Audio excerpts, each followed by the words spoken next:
Talkin Sports 98 with GBO Ant. My name is Charles Gilbert, and on today's show, we're going to go through the playoff teams. We're going to talk about some MVP candidates for this year, and also we're going to recap some of yesterday's games. But first, let me introduce you to my co-host, Anthony Watson. What's going on, guys? Glad to start off the new year, 2022, doing a little Talkin Sports show with GBO. Good deal. And did you have a good weekend? Oh, yeah, it was a good weekend. Last weekend off, in the holidays of 2021. Now we had some football, some college football going on. We had some NFL. Good games yesterday. It was a good weekend of college football and NFL watching. Yeah, no doubt about it. A lot of good NFL games. We're going to talk about some of those just in a few minutes. A lot of good college football games out there, too. And on this show, guys, we talk NFL, we talk NBA, MLB, and college sports. So you got college football, college basketball, and college baseball. Also, we do some recruiting as well, so we'll also talk about that. And those are some things you guys will be interested in. Hit that subscribe button. But let's get into the show. So let's talk about some of the games yesterday and some of the performances yesterday. What are some of the games that you enjoyed yesterday, Ann? I'm going to start off with one of the 1 o'clock games, and it has to be the Bengals and Chiefs, man. That game came down to the wire. The Bengals ended up pulling it off 34-31 on a last-second field goal. Then you got Jamar Chase just showing off yesterday. He had 11 catches for 266 yards, 3 touchdowns. Joe Burrow, he was passing it all over the field. He had 446 yards passing, along with 4 touchdowns. Patrick Mahomes, he looked good as well. He didn't turn the ball over any. He had 259 yards passing with 2 touchdowns. That game there just exciting from start to finish. The Chiefs, they jump out to an early lead. The Bengals claw back and end up pulling it out on a field goal victory as the clock expired. And that was one of the games that stood out to me the most yesterday. Yeah, and what a crazy, last couple of minutes of that game. Bengals get down there to the 1-yard line. 2 quarterback sneaks by Burrow. Couldn't push it in. And really didn't know if he was trying to push it in or not. Yeah. Kind of looked like he wasn't, the Chiefs had to use their timeouts. And I think at the end of the day, Zach Taylor didn't want Mahomes to get a chance at the end of this game. Yeah. He's already getting that Tom Brady-like treatment where you just don't want to give him the ball back, but a chance to win the game or tie it. And that's what happened yesterday. Yeah, it was a gutsy call. Yeah. Go for it on 4th down at your own 1. You kick a field goal, you're up by 3. Yeah, you do have to kick the ball back to Mahomes. But the way I look at it is Mahomes is going to have probably 40, 45 seconds left, no timeouts. Not saying he can't do it. We've seen him do it before, but sometimes you gotta depend on your defense. And he kind of got bailed out there, I thought. Yeah. When you look at that game by the pass interference call and then the offsetting penalties before that. Yeah. Because then the Chiefs got the ball there. They go down, kick a field goal to win the game. So, gutsy call by the head football coach for Cincinnati Bengals. But, at the end of the day, they won. Exactly. They won. They didn't get the ball back to Mahomes. So, but really good game, really good performance by Burrow. Yep. You look at the past few weeks, how he's performed. It's been really, really good.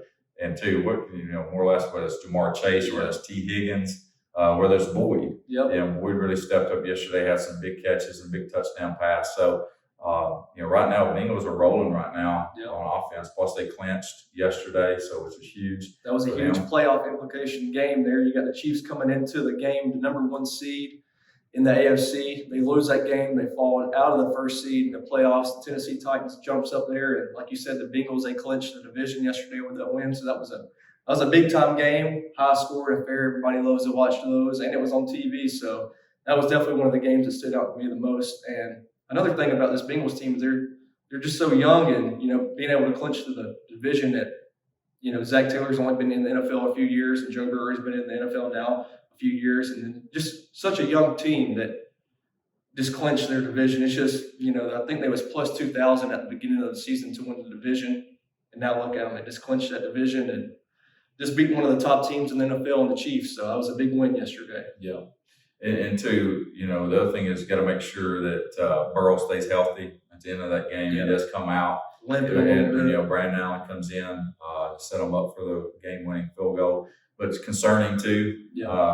I wasn't so concerned afterwards after seeing him in the locker room celebrating a little bit. Yeah, cigar action going. So I think Burrow's okay. Yeah. But too, it's still concerning. You can't let him go down with another injury because there goes their playoffs. Yeah, exactly. Okay, so. But really good game yesterday between the Bengals and Chiefs. But let's move on to the next game I want to talk about here for a second, which is the Bucks against the Jets. Bucks pulled off 28-24. Yep.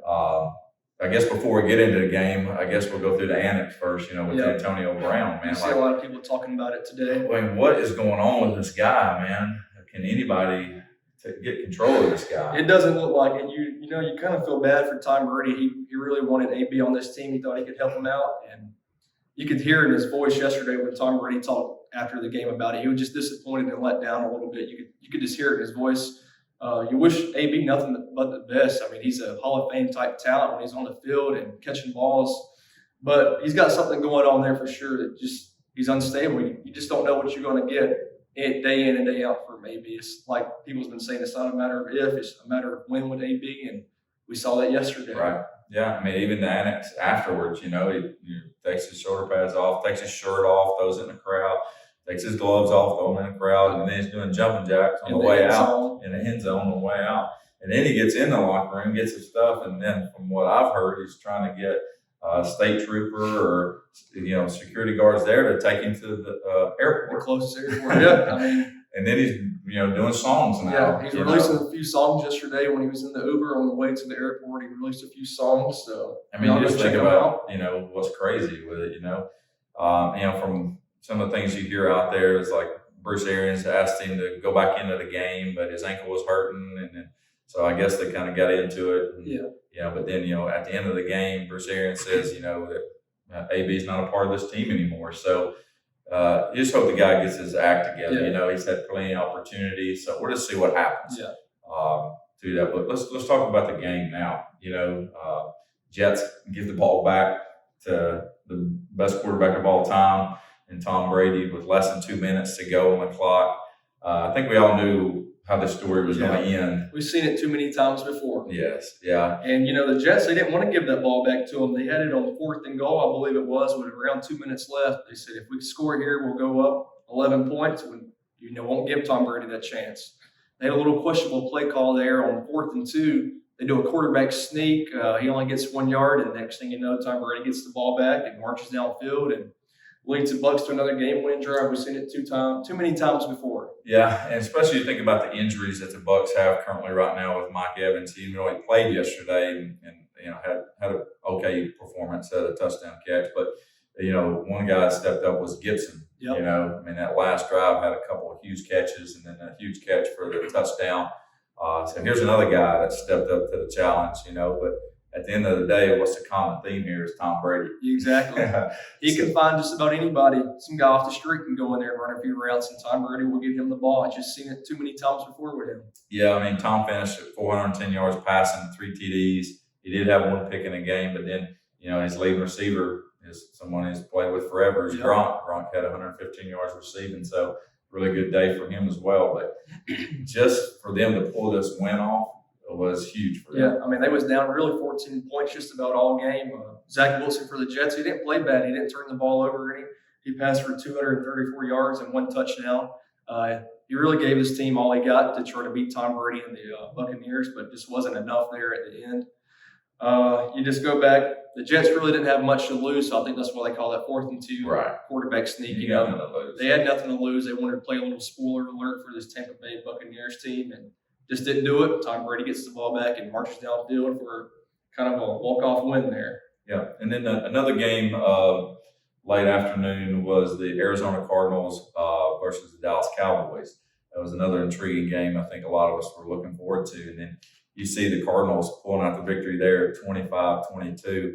Kyler Murray again getting it done in AT&T Stadium in Dallas. So I think you got some stats there. Yeah, I believe he's 9-0 in AT&T Stadium. He's crazy. He didn't play college ball there. He didn't play high school ball there. He's played a few high school games, a few college games there, and now a few NFL games. And he's going to 9-0 inside AT&T Stadium. So when he sees that Dallas Stadium on the schedule there, he loves to be in there. He wins. He finds a way.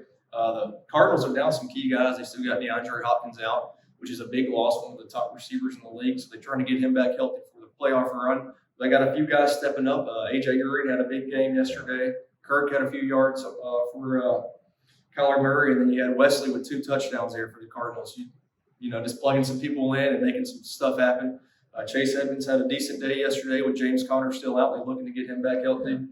And how about Kingsbury, man? Kingsbury, yeah. He's done a heck of a job with this team. I know like a lot of guys going into this season, a lot of the experts from some of the big name channels didn't think Kingsbury was going to make it through the year, that he would be out of a job.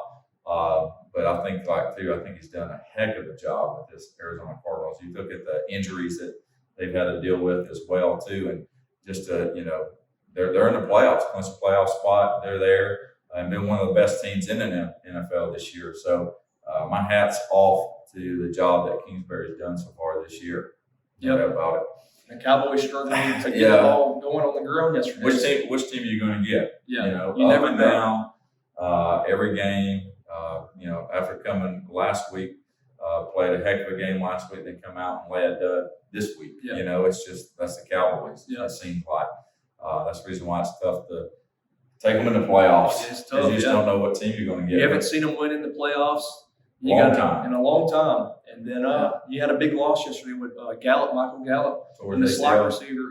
That's a big loss for the Cowboys offense, losing him towards ACL. Not being able to run football either. Yeah. Here we are, the same story. It seems like every season is, they pay the big money to Ezekiel Elliott. Well, we're not getting the performance back at the end of the day. So, it's the same old story for me in terms of the Cowboys. And that's the big thing with the Cowboys. When they win in ball games, you'll look at the stat line and you'll see they've been able to run the ball well. Dak's been able to open up the field like that. But when they don't run the ball well, it just always comes around, and Cowboys end up losing. They got to run the ball to win these games, and they couldn't do that yesterday, and that's what you saw what happened on the field. Yeah. So there you go. It's a few games, recap of yesterday. 3 games that we thought were extremely exciting and important in terms of playoff contention, too, for some of these teams. So also now what we want to do is we're going to give our AFC teams, a couple AFC teams that we feel like have a chance to make it to the Super Bowl. We're also going to do the NFC side as well. So, Ant, you want to kick us off and give me a couple AFC teams you got that you feel like can make the Super Bowl? Yep. So for my AFC teams here, I got a few of them. I'm going to start off with one of the hottest teams in the league coming in yesterday. Even though they lost on the road in Cincinnati, it's got to be the Kansas City Chiefs. I mean, they're coming in 11-5 now. They was 9-1 in their last 10 games entering Sunday. So I mean, you had some questions there at the beginning of the year. They was losing a few games. Mahomes was turning the ball over a little bit more than expected, and people's kind of was writing off the Chiefs. And you saw in some post game interviews, the Chiefs with Travis Kelce and Patrick Mahomes, they started clicking. They got their swagger back on the field. They went 9-1 on the last 10 coming into Sunday. They lost the heartbreaker on that for a second. At 9-1, I think a lot of that had to do with the defenses. The defense has stepped up. I mean, the defense has really stepped up and played a lot better over this 10-game stretch. So, I mean, I think that's been the biggest factor in this winning streak, and then going 9-1 over the last 10 games. I think the defense has really played well. When we get to the playoff time, it's all about who's hot right now, who's healthy. And the Chiefs are hot. They're healthy. They're going to be a team to watch out for in the AFC. My other 2 teams out of the AFC would be the Buffalo Bills coming in at 2-6, and another team from that same division in the New England Patriots led by rookie quarterback Mac Jones and head coach Bill Belichick. The Bills, they've been running the ball well these past couple of games, and I think that's big for Josh Allen. Like you seen yesterday, he forced some throws, had a few thrown interceptions, and he ran a touchdown in. And the defense is really solid. You can always count on them to, keep you in close ball games. It's all about Josh Allen finding some receivers to step up. Had some drops yesterday by the receivers, but they were playing in the snow. But you still got to have that, coming into the playoffs. Especially if they play at home. Exactly. Which could be a possibility. You got to have those. And then too, you talk about the Bills real quick. We're going to hit on that. Is the running football. Yeah. Singletary's had a couple of really, really strong performances. Who's behind him that's going to give him that rest that he's going to need during the game? Is it going to be Moss? So too, I mean, they've got to find an answer there. Yeah. And I know they're going to lean on Allen to run the football heavily. I mean, they've already have throughout the season. That just concerns me a little bit doing that in the regular season. Come playoff time, everything's open. Yeah. You know, your whole playbook's got to be open. So that's another thing. One team that you hit on that I didn't was the New England Patriots. The only reason why I didn't put that's the reason I took the Tennessee Titans on the AFC side of things. He took the New England Patriots. The only reason why I didn't take the Patriots is just because of rookie Mac Jones. Even though he's had a great year, he's probably going to win Rookie of the Year, probably most likely. It just come playoff time, it's a little bit different. Yeah. So, talking about the Tennessee Titans, I selected them because a couple of things. One is they can run the football. So no matter what kind of condition that they'll run into, I feel like they're going to be able to run the football. You look at their wide receivers. You know, you got A.J. Brown, Julio Jones when he's healthy, and hopefully they allow him to get healthy come playoff time, because I think that's the reason why they brought him in to really help Tannehill. So I think that, and you look at the core of tight ends that you got too. I mean, like yesterday, you had 2 different tight ends catch touchdown passes, so which is huge. But too, and also then you look at the other side of the football, the defensive side of the ball. So they played really, really good over the past few weekends. So that's the reason why I'm going with the Titans there. So, you know, we both got the Buffalo Bills, we both got the Kansas City Chiefs. He took the Pats, I took the Titans. We'll see what happens coming out of the AFC. And the key with the Titans, you know, they got the number 1 seed yesterday, so that's big. They're going to be playing at home during these playoffs, so that's big. And getting Derrick Henry back is going to be even bigger too. You know, you just can always trust that man to get you some yards, carry the rock for you. Even he can catch out of the backfield too. He can do it all. So that is going to be scary for these teams going to Tennessee and playing the Titans when Derrick Henry comes back. They get Julio Jones back healthy. That is a team to watch out for sure. Yeah. Yeah, and then Henry's not had the bruising that he's taken all year, you know, even though he got hurt. You know, he should be primed and ready to go come playoff time. So it should be big. Nobody's going to want to tackle him in the cold, that's for sure. I wouldn't want to tackle him for sure, ain't no doubt. All right, let's move over to the NFC side of things. I think we all have at the top of the list is the Green Bay Packers. They took care of the Minnesota Vikings last night, eliminated them from the playoff run. Aaron Rodgers with another great performance last night. Devontae Adams, another strong performance. Even you look at the Green Bay Packers coming in at 13-3.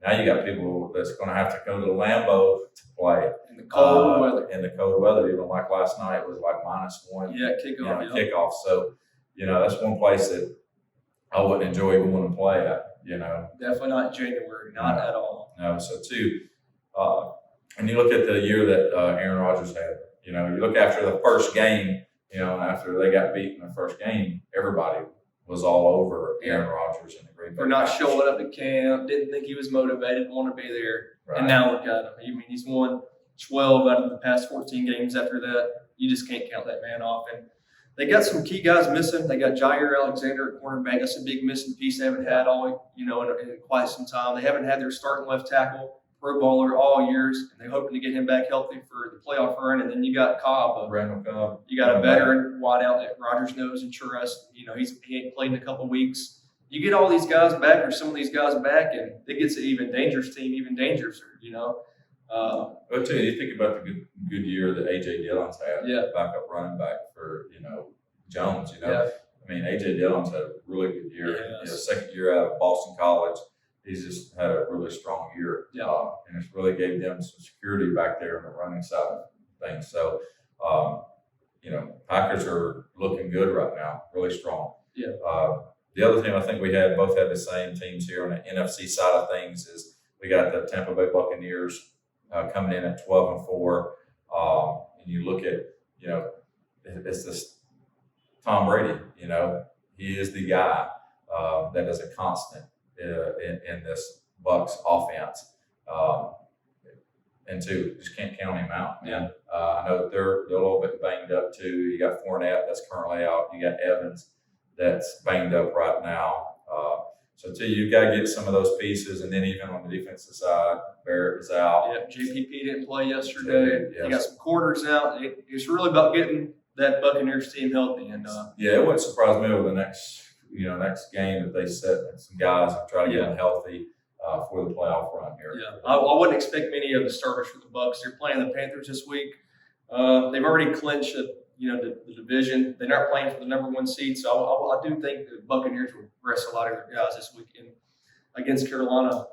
And the Rams are coming in at 12-4 too. They're hoping to get their running back Cam Akers back, which is unbelievable after he tore his Achilles in the preseason. Do you think he can make a playoff run there?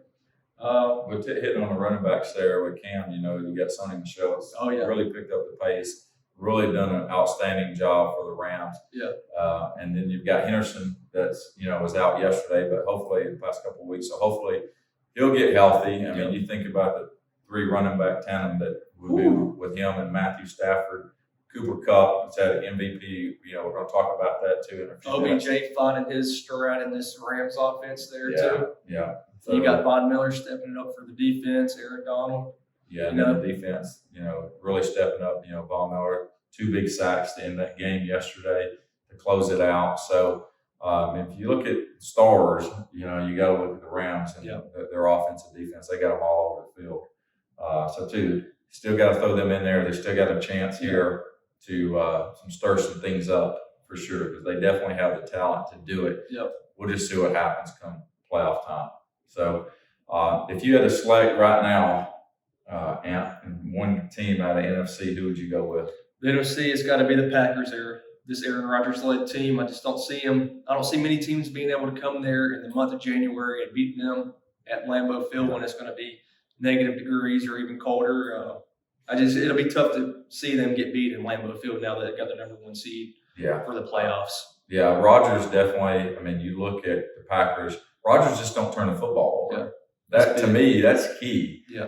When you don't give the other team, the football, especially lots of times inside your territory, that's huge. And Aaron Rodgers, he just doesn't turn the football over. So I like the Packers. I like their defense, and I like them playing at Lambeau. Yeah. So those are big things that's going to really help this team. And I'm with you. I'm going Packers too. Got the last dance with him and Devontae Adams. So I think this may be the year for the Green Bay Packers. Yep. Moving on over to the AFC side, who's your team coming out of the AFC right now? Even though they got beat yesterday in Cincinnati, it's still got to be the Kansas City Chiefs for me. They're, like I said earlier, there was 9-1 in the last 10 coming into yesterday. Like you said, their defense has really stepped up over these past couple of weeks. And then their offense, you can always count on them. They may have some slip-ups, but Mahomes, Tyreek Hill, Travis Kelce, they're going to find a way. They're going to make some explosive plays, and that would be my AFC team coming out right now. So you got a Chiefs-Packers Super Bowl preview is what I'm saying. Yeah, I'm with you with this. I'm rolling with the Chiefs too, just through experience. Yep. Defense is playing a lot better. Yes, they have got some young guys up front on the offensive line, but I think they've proven out this year that they're ready. They can take on that challenge. Got one of the best quarterbacks in the NFL with Mahomes. You look at the receiving core; they do got to get some running backs healthy to going into the playoffs, which is going to be key. But overall, I like the matchup here. I like Chiefs and the Green Bay Packers in the Super Bowl. But hey, we'll see who gets hot. Yep. It's whoever gets hot and gets guys healthy. I mean, that's what it's about. Key. That's what it's about. Who's hot and healthy in the playoffs? That is key there. Yeah. All right, so there you go. That's our AFC teams, NFC breakdown for you guys. The next thing we're going to talk about is an MVP race. Actually, before we go down, let's talk about the hunt for the playoffs. So we got 11 spots that have been clinched so far. We got 3 spots left. So you've got a few teams that are 9-7 right now. You got the Raiders, Chargers, 49ers, Colts. Yep. You're still in the race with the Steelers. They got a game tonight. Yep. And then you got the Ravens coming in at 8-8. Yep. Out of those teams, who's the 3 teams you taking? I'm gonna give you a few sleeper teams. It's got to be the LA Chargers. I mean, they're hot, 1 week, and then the next, like last week, you saw with the Texans, there was a 14-point favorite, ended up getting beat outright. So the Chargers, I mean, they've got a good team. It's about getting some guys healthy too, of course, like it is with everybody this time of year. And then another team of mine would be the 49ers. If Jimmy G's playing, that's key too. He's supposed to be back this week. Yep. And, they're hot. Deebo Samuel's having an unbelievable year. They're using him all over the field. He's catching the ball. He's running the ball. And their defense, they got, one of the best linebackers in the league. And My mind just slipped. Fred Warner, he's one of the top linebackers in the league. He got one of the Bosa brothers on that defensive line there, put some pressure on the quarterbacks. So the 49ers and the Chargers would definitely be my sleeper teams from each conference there. Another team I'll toss out would be the Colts with Jonathan Taylor. It's about running the ball, in the playoffs and who can establish a run and who has a good offensive line. I think the Colts meet that criteria there. So my sleeper teams would be the Colts, 49ers, and Chargers. Okay. Mine are same on. I think the Raiders are going to be on the outside looking in here. Yeah. Derek Carr's had a really, really good year, a good performance yesterday. I mean, he's done everything. Him and Josh Jacobs have done everything they can to keep the Raiders in this. They've been missing some key guys with the tight end Waller, who's been out for the past couple of weeks. We know what happened with the wide receiver Henry Ruggs. He hasn't been able to play in a few weeks, and Carr's kept him in this race. It's been kind of unbelievable. They've still been hanging around, but I do think they're going to be the outside team looking in. Yeah, I agree with you. All right, so there you go. I think we got the 49ers, we got the Colts, and we got the Chargers. So there's our three teams that we feel like is going to make it into the playoffs. So now let's move on to our MVP race. We've got a few guys here that we feel like is in the running in terms of MVP race. I'll start with the guy that I've got is Jonathan Taylor, running back from the Indianapolis Colts. Taylor's had a phenomenal year. I think halfway through this season, we all said he's probably leading in terms of MVP race. The past few weeks, he's kind of slid off a little bit. But you look at the year that he's had, he's rushed for over 1,700 yards. He has 18 rushing touchdowns, 2 passing, so a total of 20 touchdowns on the season. I really wish Frank Wright would just use him more in passing game. Yeah. I know he brings Hines in there for third down, but I really wish he would use him more in a passing game, because I feel like that he can do that, and it would be a big impact to the Colts if Coach Wright would do that. But overall, Jonathan Taylor has had a phenomenal year. Really strong performance for him this year. So he's one of my guys for MVP race. What about you, Ant? Who you got? I'm going to go Cooper Kupp for the Rams. He's having an all-time performance, all-time year receiving the ball. He's got 1,800 yards receiving. He's got 138 catches, and he's got 15 touchdowns. He actually leads in all categories of receiving, touchdowns, and yards, and that's the first time a wideout's done that. In the same year since Steve Smith, I think it was 2004, 2005, when Steve Smith played on the Panthers, he led the Triple Crown is what they call it, yards receiving, receptions, and touchdowns. And Cooper Kupp's having one of those years. He's closing in on 2,000 yards receiving. He's got 15 touchdowns and 138 catches. I mean, he's not getting talked about as much as I think he should, so I'm going to give him some love there and put Cooper Kupp in the conversation. Yeah, I agree with you 100%. I mean, Cooper Kupp's had a phenomenal year. I mean, he's carried the mail really for the Rams all season. Yeah. He's been the one consistent for the Rams all year. He's been steady. And you can see the relationship that him and Stafford have built from the beginning, really. And that's a really strong connection between them two. So really good year for Cooper Kupp. Another guy I've got is, who we talked about earlier, Aaron Rodgers. For me is my number one right now. For MVP, his team's 13-3, best team in football. Not only that, too. I mean, just look at his stats. I think his completion rate's a little over 68, almost 69% completion rate. He's threw for almost 4,000 yards, 35 touchdowns, and the big one here is you only turn the ball over four times, so 4 INTs on the year. For me, my MVP would be Aaron Rodgers at this point. Yep, and I'm going to speak on somebody else we all know, 44-year-old vet, Tom Brady. He's coming in with almost 5,000 yards passing. He's just 10 yards shy of that. He's got 40 touchdowns, and he forces the ball a lot. He's going to get the ball to his receiver, so you're going to run into this problem with Tom Brady. I mean, he's got 12 picks on the year, but he's still completing his passes at a 67% rate. Willing this Buccaneers team to a 12-4 team, and like we said too before, he doesn't need that top tier wideouts. Yes, of course it would help him, but he can plug in any wide receiver, and they're going to catch the ball for him. He's been doing it for a long time. Yep, and this is a quarterback, league. This is a quarterback-driven league. So the MVP race is usually won by quarterbacks. So you're going to see one of those two guys, either Aaron Rodgers, I believe, or Tom Brady, take this trophy home once again. Yeah, I agree 100%. And if you guys listening would put in the comment section of who you think should win the MVP for this year, we would appreciate that as well. So today, on today's show, guys, we covered a lot of things for you guys. We recapped yesterday's performances through a few teams. We also went through the AFC, NFC playoff run. We talked about some of the other teams that are still in the playoff hunt. Those should be figured out tonight and next week. So we talked about that. We talked about the MVP race. So too, we appreciate you guys watching. Also consider subscribing to our channel, and we'll see you guys on the next episode.